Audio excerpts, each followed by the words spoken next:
the games I play, I'm exceptional in every way. Number one is what I aspire. Better step back. I'm breathing fire. Hello. So here we are at Universal Dork. I'm Peter, and I'm here with Dan and James today, and we are discussing a pretty special movie from 1991 that I think is pretty highly underappreciated and underseen called Breathing Fire with Ke Huy Quan Jonathan G. Quan of Indiana Jones and the Temple of Doom. and Bolo Yeung.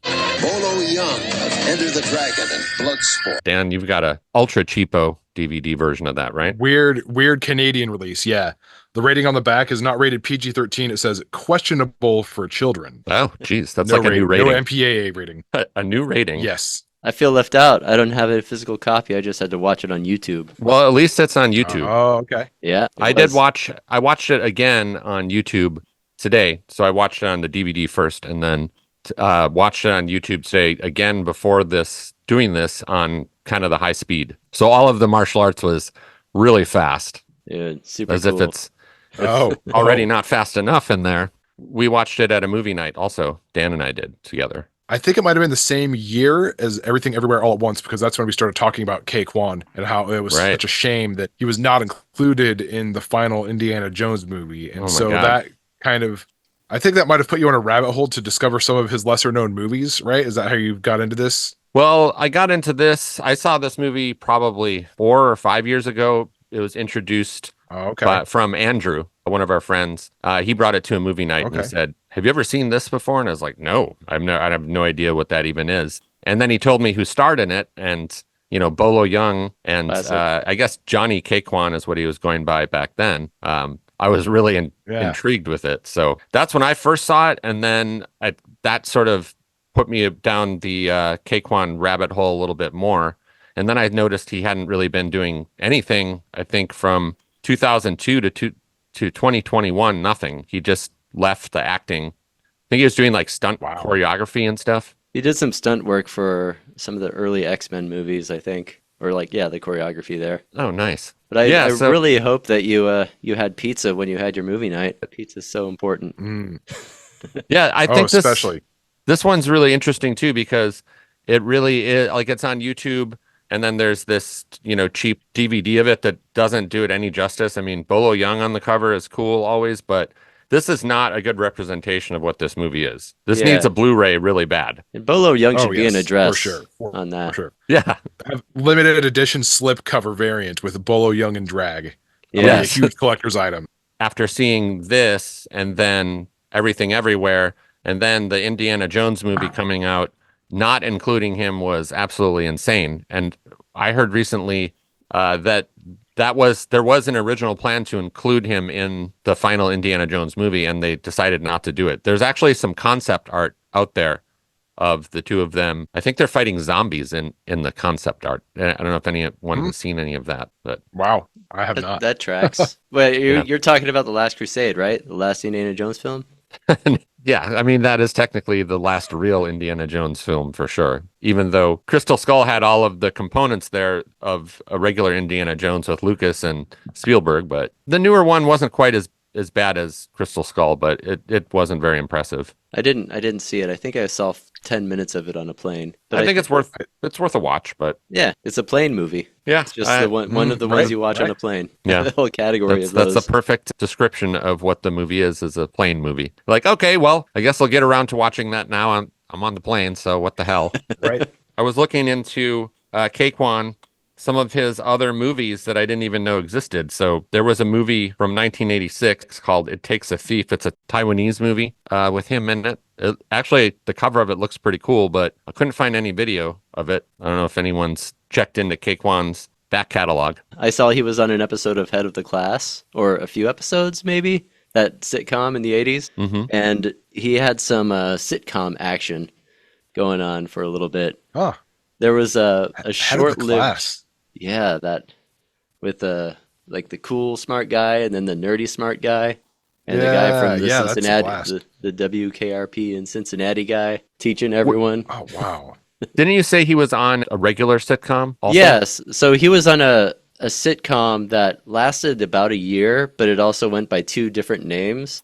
or maybe 2 seasons. All right, it was called Together We Stand. I think that was the first version of it, and then it was called Nothing Is Easy. And the concept with Together We Stand, it had Elliot Gould in it. He was the dad, and then there was a mom, and then there was 3 kids, and a bunch of them were adopted, or 3 of them were adopted, and I think they had 1. And so like he was one of those kids, obviously. And then they changed the format of the show where Elliot Gould left. They killed him off. Wow. So like he dies in a car accident in the show, or like that's what happens. And then they changed the name of the show to Nothing Is Easy. Kind of like depressing, like kind got of a little rough darker one. there. But if you watch the intro, it seems pretty fun.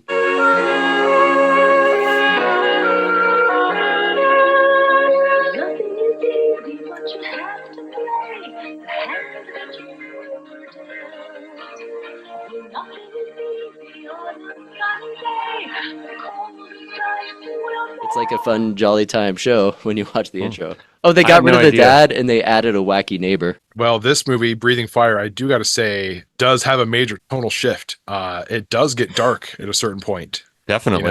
At first, Ke Quan, the 2 brothers, they're having a lot of fun, and then it gets a little bit more serious with their training. They're gearing up to go kick some ass, but then it gets so dark at a certain point, and you really want to see some kind of justice for Ke Quan, his character.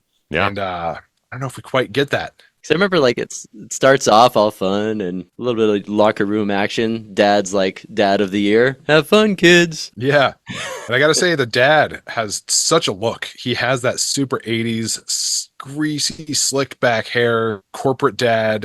Jerry Trimble, world welterweight kickboxing champion. He actually has a striking resemblance to the late great pro wrestler Owen Hart. If you look close enough, he definitely looks like a slick back, greasy corporate version of Owen Hart.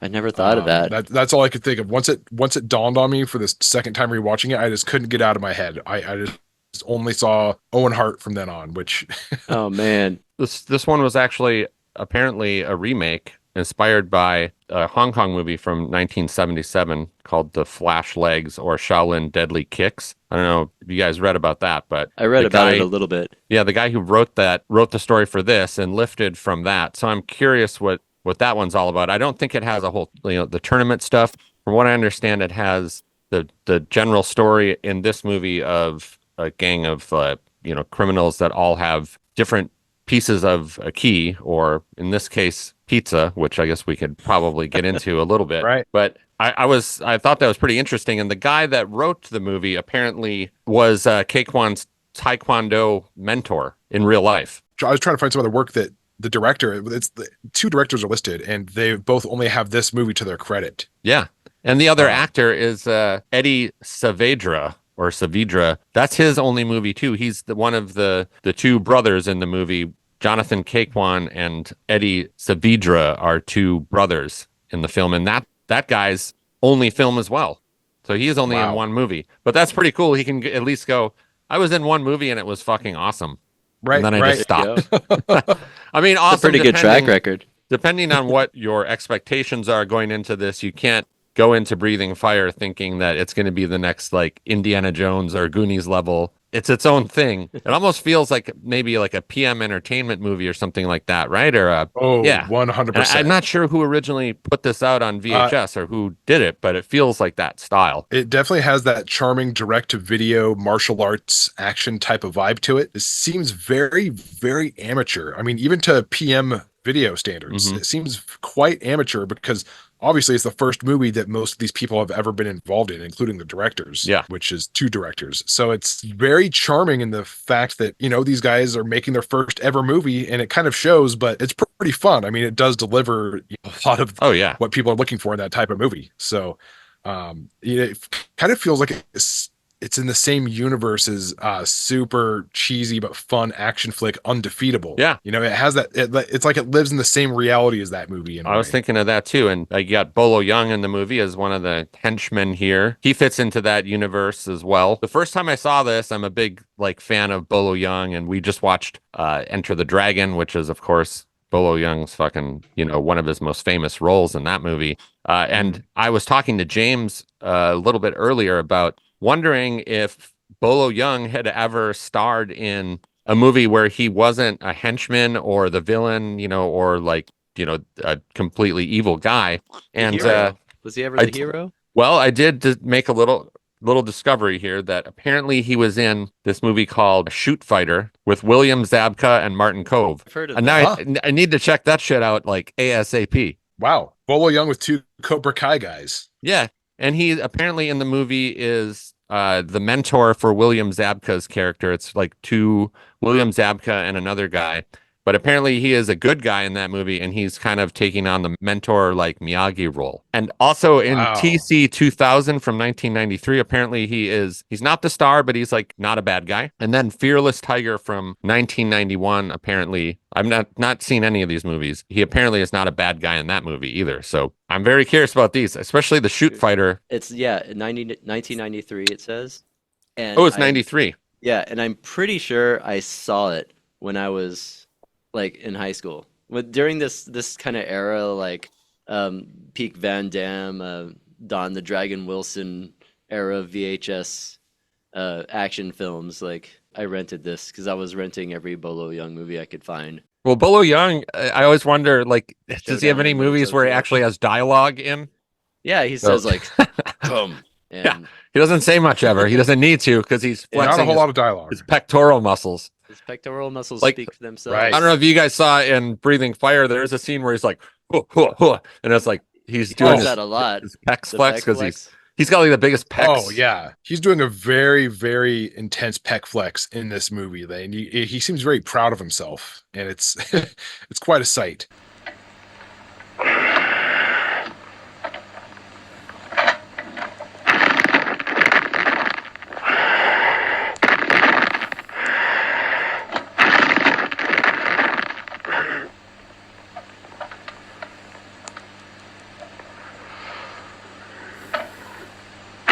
Seeing him and Ke Quan in here and seeing them actually fight was basically a dream come true. Even though most of the fights that Ke Quan does, he does with his brother, which I thought is pretty interesting in this movie, is like every time he fights someone or they fight an adult, it's kind of accurate to probably how it would go down. It's the 2 brothers are both fighting one guy a lot of the times at the same time. Right. Yeah. Which is cool. They try a little bit to fight Bolo Young, and then they get their asses handed to them. This movie has a little bit of Karate Kid in it also, with training montages and all that shit as well. I've been thinking about this specific kind of genre of movie, and I like to call it, I think I want to call it Everybody Knows Karate, because everyone just kind of knows it, or like not specifically karate, martial arts, but the uncle who lives in the garage. Yeah, he knows it. I mean, just like everyone can fight. It's kind of a heist movie at first. Heist by this is the only heist that you're ever going to see in a movie where it's done not necessarily really by gunpoint, but by martial arts. Oh yeah. Right. Yep. A fight heist. A very martial arts driven fight heist. Eventually, they pull out some guns, but it takes them a while. They're just like, we're holding up this bank and we're using martial arts, kung fu, and they do a pretty good job of it. That's basically what we see in the beginning. We just get a brief introduction of, the 2 young brothers, one of which is white, the other one is the adopted brother who's Vietnamese, and their corporate Owen Hart dad who's driving them to school. And it's funny that on their way to school, I don't remember what they're asking for. I think a stereo. But their dad is like, "No, I want a stereo." Yeah, stereo. And he's like, "Oh, we can't afford that." And then Ke Quan, he makes a joke about, "Well, why don't we just go rob a bank?" And he's like, "Don't be I would silly." never rob a bank. So after he drops the kids off at school, he goes and lives his double life that he's keeping a secret from his children, and he goes and fucking robs a bank. Yeah, he almost seems like he might be kind of a good dad at first too. You're like, oh, maybe he's a nice guy. Dude, that threw me for a loop when I saw that. I was like, wait, that's the dad who's robbing the bank. Wait, is that the dad or is that a different guy? Like, I could not. I was like, it can't be the dad. He's going to buy them a stereo. He just dropped him off. He's so good. The way the movie opens with the guy's making a piece of pizza from a bunch of plastic food. He's like a scientist. Is that the father or is that just a scientist? Yes. Yeah, he's like a Dr. Frankenstein of fake food. Yeah, that's really weird. That's really weird going into it and not knowing anything about the plot. You're like, what is going on here? He's got the beer that he turns over to the side, the pitcher of beer, and it's like, whoa, it's not pouring out. This is my novelty food room. I spent the stereo money on novelty foods. Yeah, I've got a special project in the garage. Right. Don't touch my fake food. Right. I mean, pretty interesting ambition for a criminal mastermind to have. You know, when I'm not robbing banks and kicking asses and blowing people's brains out, I like to design all kinds of fun-looking fake food for all kinds of purposes. They're using a pizza to make, or a fake pizza to make a mold for some fucking gigantic keys. Novelty-sized keys for the novelty foods. That is a good point to start, though, is that bank heist, which is really fucking great. I mean, that's, as soon as I saw that, I was like, we're in for a wild ride here. That heist is really awesome. He's got a whole great gang of goons. BOLO YEUNG is dressed like a grandma with like a cast on his leg. He's got like a gray wig on. You're like, whoa, that is not fooling anyone. BOLO. Yep. When all the hell breaks loose, he tears like a chunk of a banker's hair out, and he seems to be really just satisfied with it. Yeah. You know, just a very sadistic, mean guy. Then he goes into the bathroom and like kicks a random guy's ass. Right. He just like walks in and he's just like, beats up a couple of guys, sticks the guy's head in the pee filled. I like that the attention to detail had pee color in the toilet. So he just puts his head in there. Right, which is kind of worse than a swirly, because at least in a swirly, you're getting splashed with clean fresh water. But if it's no swirly, then it's dirty pee water. That's even worse. At least it was probably his own pee that his head was put into, because he was leaving the stall. So there's that. I guess, if your head's going in pee, you want it to be your own. I don't even know why he needs to rob a bank, because his house is pretty fucking nice. So he's got another guy who's in on the heist, but doesn't want to be in on the heist. Yeah, he's like the bank manager, maybe, or something like that. Who's just unsure about it. And he's like one of like an old war buddy or something. Meanwhile, you know, he's dropped them off for the martial arts tournament. Ke Quan and his brother, who are teenagers, appear to be fighting. There appears to be no age limit in this martial arts tournament, because they're like 45 to 50-year-old men balding. Right. They're like fighting them in the tournament. I'm like, what type of tournament is this? And they're not even like, Ke Quan is not in that weight range either. The guys just look like big goons that are just bullies and want to kick people's asses at the bar. They don't look like, you know, guys with discipline for martial arts. They look like bar fight goons. It's very strange that they're there to compete with young children and also wanting to kick young children's asses. Do you know who that belongs to? I don't know. I just found it here. Huh. Are you from that country? I don't know. Well, that's mine, and you shouldn't be touching it. Hey, don't pick on him. Leave him alone. It's okay, Tony. It's okay. It's my fault. Sorry. What's your problem? You looking for trouble? What's this? Huh? A good luck charm? Yeah, you're gonna need it. Hey, Charlie, calm down. Yeah. Come on. The necklace is important to him. It's not important to me. What's important to me is I kick your ass. Yeah, let's do it now. Come on. Both of them getting their asses kicked by them. And I think this is where we really see Ke Quan's real skills. Like, he did some stuff as Data, right? And he did a little bit in Indiana Jones. But here is where you really see that he is pulling the shit off like Hong Kong style. He is a really amazing martial artist. Even this early on, and then Everything Everywhere All at Once. If like you'd never seen some of this stuff before and you just saw him reappear in that movie, you'd be like, whoa, he's amazing. But you realize he's been really good at this for a long time. And, you know, it's a shame that he's been in hiding for so long until recently, too. Yeah, he said something like he just couldn't get any work anymore in U.S. films. And if you look through like some of the other movies that he did, there's another one called Red Pirate from '96 that looks really great. And I saw that that's on YouTube as well. Red Pirate. It's a Hong Kong movie with him. And he is like, if you even watch little clips of that, he is just he's going full Hong Kong style, like the action style that they do in those movies. He is that good. That movie, I think I really need to check that out. There's really not much info on that either. So he was running out of opportunities in the 90s and then just quit.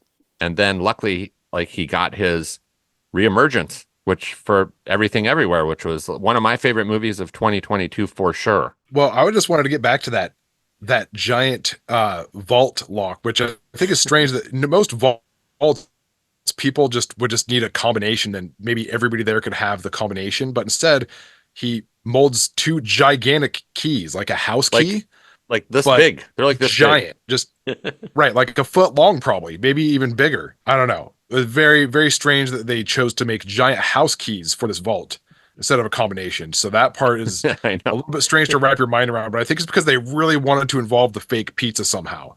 They really needed to get that fake pizza in there. Because, keep in mind, this is the early 90s, when, pizza was very synonymous with, martial arts and teenagers who know martial arts. Think of Teenage Mutant Ninja Turtles. Think of Three Ninjas.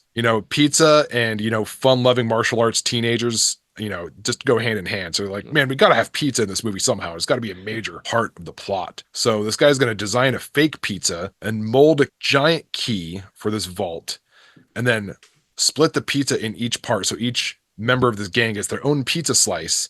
So nobody can get in the vault by themselves. Everybody has to come together at the same time. Brilliant idea. So, that logic, it is a brilliant idea. So that logic does make sense. But if they all had a combination, then that means that, just a single person could go by themselves with the combination and attempt to steal some of the money. So, I guess I'll retract what I was saying about the combination logic. And hey, the fake pizza is just really cool. Yeah. I mean, if the fake pizza, I'm really happy there is a fake pizza in this movie, and they reference it a lot. He's like, there's certain scenes where like the dad is, they go over to the house of the bank manager guy that they're suspecting is not playing along, and, go after his family. And at one point he's like, Go get the damn pizza now. That part was with that guy, the banker guy. Like they were trying so hard to convince him. They're like, oh no, you have to be part of this. And then they just show up later and like murder everyone. They go over to his house and they're having a birthday party for the banker's daughter. Oh yeah, Did you notice and hits his wife. Yeah, this is really stupid though. One thing I noticed, did you notice that when the girl goes outside, she's supposed to deliver the pizza to the mailbox in an envelope because the guy wants to he's sending it to the other guy. Yeah. And there's a couple like ducks or like swans, and they have like birthday hats on, like live animals with birthday hats. Did you notice that? Whoa, I didn't catch that. That's actually great. Why do those swans have? She like stops and pets one, and then of course she's got to get the hell out of there. But I was like, that's a pretty like hardcore party if you've got some swans running around and they have little birthday hats on. That was like the only decoration of the party. It seemed like. That's true. He was not in the partying mood when he showed up, and then all hell broke loose. That was one glimpse into like some like pretty dysfunctional family action, where it's like he comes home like, oh yeah, I was just forced into some gang, and then he gets mad at his wife and like goes in the other room and hits her or something. Then comes back to the daughter and says, "I love you." Yeah. And like this, we'll have a great party. Yeah, like the worst. Like what kind of fucked up shit's going on here? We don't have to go into it because they all get murdered, so she doesn't have to. Has a different reason for therapy later in life, but when her dad and her family's murdered, she first meets David, right? Who's the drunk living in an auto shop. In an auto shop, like right. spare room or garage. And I want to know how he got there and what's going on, because he's a drunk living in an auto shop. He's in pretty good shape. He's in really good shape. You think he would have like a beer belly or something? And then, at one point his shirt comes off and he's like fucking ripped. Okay. He must get drunk and just do push-ups all night. It goes from one action scene to the next pretty quickly, because by the time we get there to the garage where the daughter, Annie, who's kind of on the run now with her little dog, gets there, they talk for a little bit, and then immediately more goons come up. I know something about the actor. He was also one of the Power Rangers, I think. Oh, really? Ed Neal is his name. Let's see, he did stunts. No, he wasn't a Power Ranger. He was Lord Zed. I mean, you got Bolo Yeung, part of the gang of henchmen, but a lot of the other henchmen in this movie are pretty fucking cool too. You got that guy Tank, the black guy, who later kind of joins forces or makes an alliance with Ke Quan. But you got like most of the guys look so ridiculous that whenever they show up, you're just like, holy shit, what the hell? Kind of like they got to go through each boss battle. But then David, the uncle, he doesn't know about what the hell is going on with this bank heist, and he thinks that he's his buddy. You've got the evil dad wanting to kill the girl that's taking refuge, hiding at the house. And then she meets Ke Quan and the other brother, and they're all about her. Love that part of the movie. It turns into almost a teen sex comedy for a little bit. Yeah, the two brothers are just like insane together. I mean, just horsing around in the weirdest ways, like getting people to paint houses for them by doing dance moves while they're painting. Like, Hey guys, what's going on? We're supposed to go to the beach. Yeah, but after this. Yeah. Hey, Mickey, check this out. Snake. Hey, watch this. RoboCop. No, wait a minute. Here, I'll show you how. Hey, yeah. Hey, I bet you can't do it with 2 brushes. I can do anything. Of course I can do it with 2 brushes. Man, you're just awesome. Oh, unbelievable. it's like, what the hell's going on here? So in a dance competition, like, they got served by him, but he, in the process, also helped them with their paint job as well. Yeah, so they could go surf. Like, they seem to have this older nanny type guy who they just torment. Charlie! Get over here now, Charlie! Where's Charlie? Where's Charlie? He's right there. Ow! Charlie! Ah! I'm sorry, I didn't mean that. Charlie, I'm gonna get your ass! Maybe they should have had more of a Mr. Belvedere type there. Kind of like someone who is working on the grounds instead of a Philip Seymour Hoffman type from Boogie Nights. They've got a pretty wild relationship with that guy. The goons arrive then at their house too, and they fight the goons. And I think that's the first time we see Ke Quan and his brother kind of tangle a little bit with Bolo Yeung. And It's him! Andy.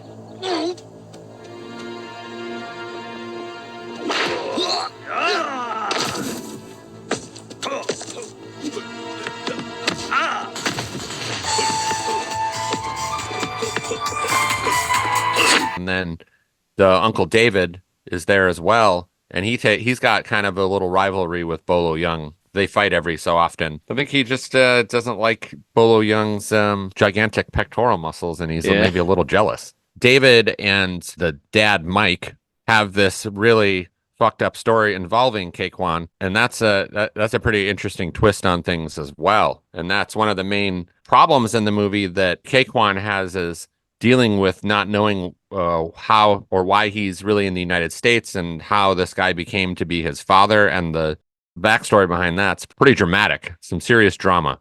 So we have a flashback sequence of the Vietnam War, with the dad and his brother. It's not his technical brother, is it? I forget. I think it's his brother. He's I don't know if name's David Moore in the credits, and the dad is Michael Moore. Oh, so they are actually real brothers who ended up in the same platoon for some reason. If he is actually his real brother, this seemed more fucked up than I thought. It's those two guys and the guy and the banker that was murdered. Those 3 pals. Right. Huh. And then there's that flashback in Vietnam where, we kind of see the rest of the story later on towards the end of the movie. But that Vietnam War scene kind of establishes that that's where he came from. He was a baby that was basically rescued from the war and brought back to America. But he doesn't know a whole lot beyond that at this point in his life. There's an amazing scene in the nightclub. God, that's so good. Where Ke Quan and his brother and Mickey, the guy that was doing the paint, dancing, and they tricked him into painting the house. Ke Quan goes and talks to the DJ and whispers something to him, and then they start playing this music, and Mickey comes out and he's dressed like Michael Jackson from the Bad era. It's all set. Ladies and gentlemen, make way as we introduce the man with all the moves. Let's hear it for Mickey. Do it, Mickey.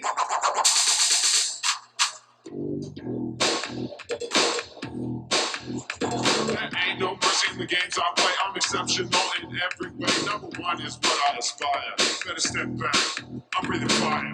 Ke Quan and his brother, Ke Quan's Charlie and Tony. Yeah. They come out with their champagne and they're like in the bar, like jumping around. Was this the same scene? Was this the same place where they went in there and they were shaking around and spraying champagne everywhere, where they got into the fight with I believe this was the owners of the club, right? Or is this the same? No, this is the same club. You're talking about the little people in there. Oh, that scene's great too. Jeez, Charlie and Tony are in another bar talking to Tank later, and there's 3 little people. One guy with a little diamond cane or whatever. He's like the mastermind. He's like, ah. I think it's time for a little rub down, boys. Yeah, I think it's time for a little physical education. And then the guys get out from behind the bar. And first time you see the movie, it's not apparent that they're little people. They come out, and those guys kick some ass too. You're like thinking, Right. Wow. When you see the big reveal, when they realize what's going on, they look at each other and they say a little pun. They go, I think we have a little problem too. Piece of cake.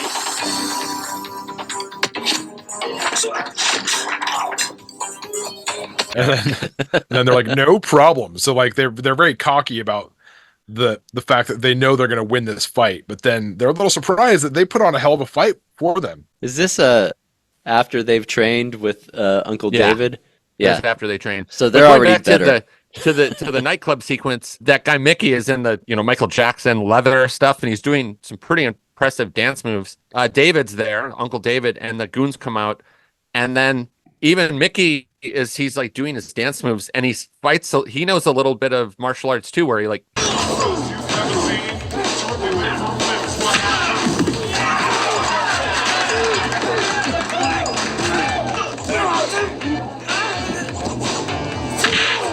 Yeah. And isn't this where too then the 2 brothers fight, and not the 2 brothers, but the older dad, he has got a mustache on. The Mike, the dad, puts a mustache on and a strobe light fight, and he doesn't know that it's him because he's got a mustache fighting. I think that's him in there. This DVD of it, I couldn't see what the hell was going on during the fight scene. It was so dark in where there's strobe lights going. It was really, really dark.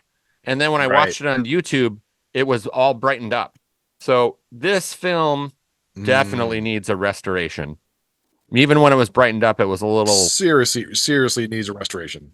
Yeah, I'd say this is probably in my top 5 picks of movies that I hope that maybe Vinegar Syndrome or like Arrow Video or someone will do. This is like a prime contender.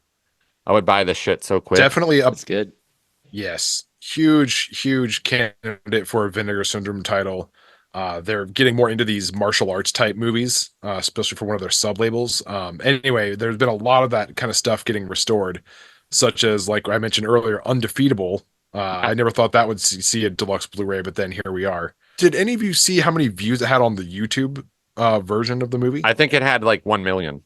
1 million. Okay, well, there is definitely a crowd out there that follows this movie. I know that there's a bunch of people that would probably see Ke Hui's name and Bolo Yeung and be like, holy fuck. I think it just wasn't so accessible. Yeah, and the covers for it too. The DVD covers, not good. And the VHS covers that I've seen of it too, not good. Especially with Ke Huy being as popular as he is now, it's astonishing to me that no one has grab this thing, because if it's sitting there on YouTube, basically in public domain, this should be a no-brainer. You should be able to grab this thing. I don't know, maybe the source tapes or the original film. I don't know, maybe that's hard to track down, or I'm not really sure. But I think that what makes the movie really special is it's almost like the reverse Darth Vader, Luke Skywalker story. There's no redemption for the dad. He's just a fucking piece of shit. It gets really dark. Like Dan, I think you were saying earlier, it gets really dark at the end. It goes in some pretty dark places. It kind of hurts your heart a little bit. You're like, oh my God, I can't believe this is happening. Right. It gets harsh.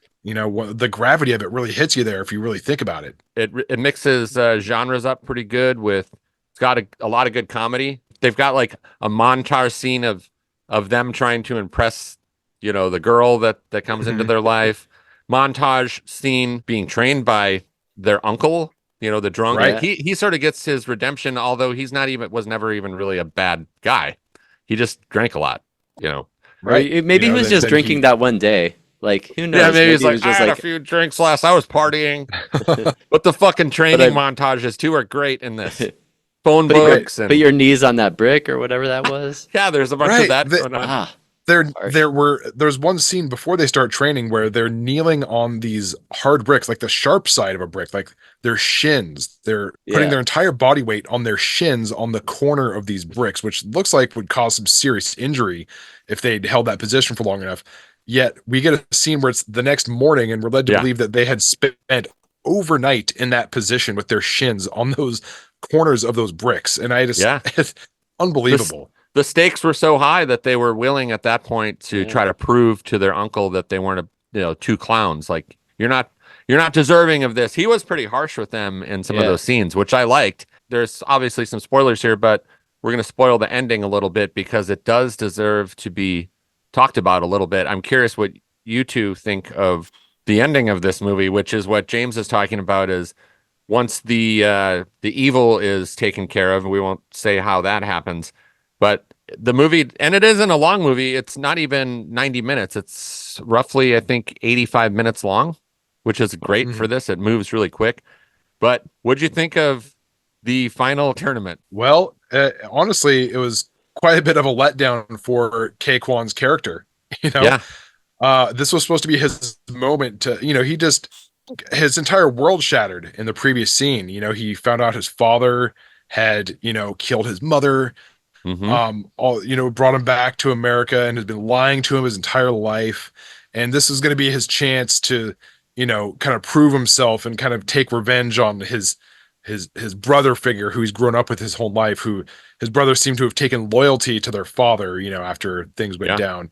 And there seemed to be kind of a division between the two brothers at the beginning of this karate tournament. And this was his chance to kind of take out his aggression and his betrayal, just his issues that he had just recently had unearthed. But that doesn't happen. His older brother indeed kicks his ass, and he doesn't get his little revenge fight. But somehow, lucky for both of them, it brings them together, and they end up loving each other after the fight. I saw the ending a little bit differently than I did the first couple of times. It's very strange. Charlie, Ke Quan, is definitely not. He's not thrilled about fighting his brother, really. You can tell he's very apprehensive. And his brother, like you were saying, Dan, is really enraged about what happened to his biological father. So he's in the tournament fighting all these different opponents. And the funniest thing is every time he beats someone, he looks over at Charlie and it's like, and then it ends up being the two of them. And I noticed that Charlie's kind of holding back. I didn't really notice that before when I watched it. Yeah. And even right when Tony comes at Ke Quan with the final kick, it shows Charlie looking at him like, I'm going to let you have this. He lets him. Oh. He lets him. If you watch it again, I didn't even catch it, but I was like, he lets him do that because he knows that he's got to get this out of his system, although he almost kills him. So we think. He's like, his brother realizes, oh my God, what did you do? But the thing that bothers me is, I got you this, your necklace. He gives it back to him and he's like, oh man. And then all of a sudden they do like this edit where it's like him with the trophy. He's like, yeah, the brother, the white guy. And I'm like, oh, he's like that happy about winning the tournament still? Like, come on. Right. The judge of the tournament who's judging the fight goes to Ke Quan and says, hey, you're not fighting. You're going to get disqualified if you don't actually fight. So there's like your cue, like, oh, he's not in it at all. He does not want to fight him. Yeah. And then Uncle David's watching too, and he's like, what's going to go on here? He's kind of intrigued. Like, well, my nephews, maybe they live with me now in the garage. Yeah. I don't know. Right. I just really didn't like how Tony went from bawling about almost killing his brother, and then all of a sudden he's like holding the fucking trophy up like, I'm the greatest. Well, they were fuck you, dude. Fuck you. Let's not forget Annie was watching the whole time, mourning her parents. But there's a lot of tragedy here. And another spoiler, another thing that really bothered me is Tank, the black guy. Oh yeah. The great scene where they go to his house, Tony and Charlie, and they fuck with him royally, and he's a pretty good fighter. That is such a great sequence. And then they make friends with him with his mom's like they're giving him comforting him. Like, these guys aren't your real friends. They beat you up. And then he becomes friends with them. and then Tank gets fucking killed. Goodbye, Tank. Right. Yeah, That was a bummer. You know, I mean, he would have survived the movie if they had just left him alone, right? Yeah. oh, they killed him. They killed him. So I really wonder how this group of criminals came together. Is like, how did Tank get involved with all these bad guys? Like, yeah, why robbing a bank? Was there an ad in the paper? It's like, join group to rob bank. We need like a diverse group of bank robbers. bank robbers? I mean, do they have a history of, pulling off these amazing heists and involving, their secret fake food devices and, keeping it a secret from the rest of the world and living their double lives? Well, Bolo Yeung is such a good villain. He didn't even have to really wear a dress, did he? I mean, he could have just been like some regular person going into a bank. He was like, like, he was drawing way more attention to himself with that dress on. Yeah. And that gray wig. Right. And a cast on his leg. I mean, if you've never seen it before, you're going to be pretty surprised by some of the things that they pull out, starting with the pizza and then moving to Bolo Yeung and drag and all of these other little surprises. Yeah. And the action is on point too. It's great choreography. Yeah, they definitely have some skills involved in these action scenes. And, it's made by people that have previous experience. Again, they have not made a lot of movies, but the people involved have experience with fight choreography and stunt work and all that kind of stuff. I was checking out the soundtrack side of it, and, it's got pretty good score, like very time period. It was done by Paul Herzog. He also did the music for Kickboxer and Bloodsport. Oh, damn. And the score is out there. Like, you can get it on Spotify and stuff. Just listen to the first song is called Cold Pizza. And I'm like, I'd say that this is one of my favorite, more undiscovered or underappreciated movies of the 90s. It feels a lot like an 80s movie. All their clothes are pretty crazy. They're wearing all like gotcha shirts and stuff. Their styles like feels exactly like what I was wearing at the time. I'm like thinking these guys are typical teens of 1991. For sure. And it's got a great cast, great action, really fun story. It's really stupid, yet has high stakes and a real heart. A lot of great characters. Great directors doing a one-time gig here and then never making another movie. Yeah. I wonder why. Yeah. Maybe they just didn't get enough distribution, didn't get enough of a following, and maybe they just got discouraged by the fact, and they're like, well, we gave it our best shot. Let's go back to doing stunt work now. Ke Quan, he's got such a dynamic 80s presence to me that him being in this movie just makes it that much more of a pleasure for me. I just think he's such a charismatic guy, even at a teenager. And then when he was younger, he's like 12 in Temple of Doom. And then he comes back and Everything Everywhere. I mean, in that movie too, when I saw he was in it, it just made me feel warm inside. Something about him. His aura is just pure joy, man. It's pure joy, and for me, it's just an ultimate blast of nostalgia. I feel like that's why I want to check out some more of these other obscure movies that he did. I'm really curious to see if he's got any more of these under his belt, because there's a couple others. Maybe I'll do a video on Red Pirate. I'll check that one out and see if it's a gem too. Excellent movie. We need to have some kind of legit release, have it cleaned up.